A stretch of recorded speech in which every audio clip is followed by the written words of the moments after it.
शिवसेनेला भगदाड पडलं. शिवसेनाच चिन्ह आणि नावासहित पळवून नेली. उद्धव ठाकरे एकाकी पडले.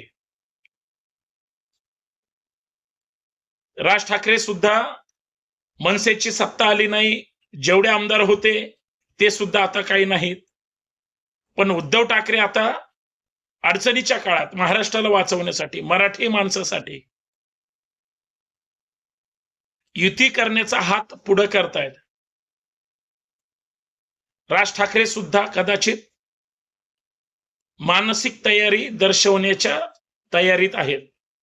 त्यांचे जे कार्यकर्ते त्यांना मात्र या दोघांची युती आवडत नाही किंवा तशी भूमिका त्यांची दिसते. महाराष्ट्राला काय वाटतं? तुम्हाला काय वाटतं? खरंच ठाकरे बंधू एकत्र येतील आणि ठाकरे बंधू आले तर परिवर्तन घडेल? शिवसेनेला भगदाड पडलं.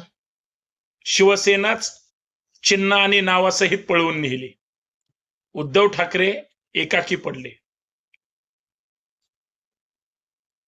राज ठाकरे सुद्धा मनसेची सत्ता आली नाही, जेवढे आमदार होते ते सुद्धा आता काही नाहीत. पण उद्धव ठाकरे आता अडचणीच्या काळात महाराष्ट्राला वाचवण्यासाठी, मराठी माणसासाठी युती करण्याचा हात पुढे करतायत.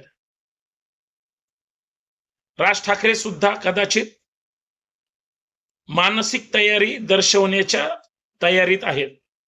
त्यांचे जे कार्यकर्ते त्यांना मात्र या दोघांची युती आवडत नाही किंवा तशी भूमिका त्यांची दिसते. महाराष्ट्राला काय वाटतं? तुम्हाला काय वाटतं?